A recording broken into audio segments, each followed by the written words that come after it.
ایک نوجوان حضور سیدنا غوث پاک رضی اللہ تعالیٰ عنہ کی بارگاہ میں حاضر ہوا اور وہ آ کر آپ کی بارگاہ کے اندر فریاد کرنے لگا کہ یا سیدی، میں نے اپنے والد ماجد کو خواب کی حالت میں اچھا نہیں پایا۔ حضور غوث پاک رضی اللہ تعالیٰ عنہ نے دعا کی، آپ رضی اللہ تعالیٰ عنہ نے اس کے لیے دعا کی، اس کے والد کے لیے جو مر چکے تھے، مرحوم تھے، اور آپ رضی اللہ تعالیٰ عنہ اس نوجوان سے فرمانے لگے، فرمایا مجھے ایک بات بتاؤ، کیا تمہارے والد کا کبھی ہمارے مدرسے کے قریب سے کبھی وہ گزرے ہیں؟ وہ عرض کرنے لگا جی ہاں حضور، ہمارے ابا جان آپ کے مدرسے سے گزرے ہیں۔ حضور سیدنا غوث پاک رضی اللہ تعالیٰ عنہ خاموش ہوئے۔ خاموش ہونے کے بعد آپ رضی اللہ تعالیٰ عنہ کی بارگاہ سے وہ نوجوان گیا اور جا کر اس نے پھر دوسرے دن خواب کی حالت میں اپنے والد کو دیکھا، تو وہ جو پہلے حالت میں دیکھا تھا وہ اچھی حالت میں نہیں تھے، اب جو حالت میں دیکھا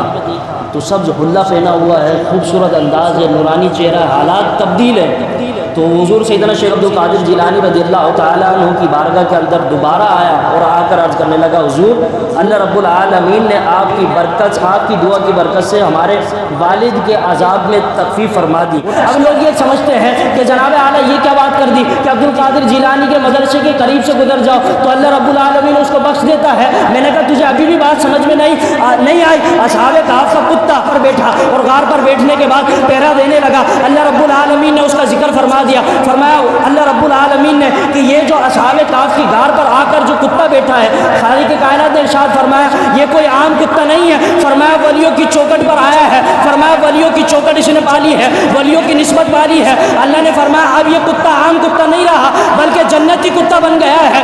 فرمایا یہ کوئی عام کتا نہیں، کتے تو بہت ہیں، فرمایا یہ وہ کتا ہے کہ جو ہمارے ولیوں کی نسبت پا گیا۔ اور اصحاب کہف جب کروٹ بدلتے ہیں نا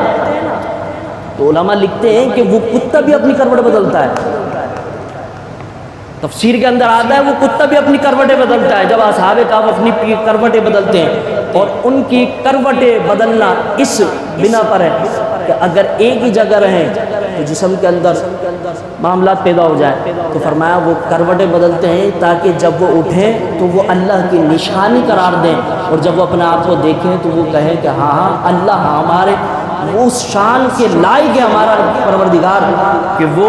اپنے بندوں کو کسی غار میں رکھ کر زندہ رکھنا چاہے تو وہ غار میں رکھ کر زندہ رکھنے پر بھی قادر ہے، اگر وہ کھلے میدان میں رکھ کر زندہ کرنا چاہے، زندہ رکھنا چاہے تو وہ ہمارا رب اس چیز پر بھی قادر ہے۔ یہ اللہ کے ولی، اللہ کے اولیاء، یہ کوئی عام ہستیاں نہیں ہے۔ اللہ کے عالم نے اس کی مثال اصحاب کہف کے لوگوں میں رکھ دیے۔ فرمایا اگر تم جاننا چاہتے ہو کہ تمہارا پروردگار کس شان کے لائق ہے تو فرمایا اصحاب کہف کا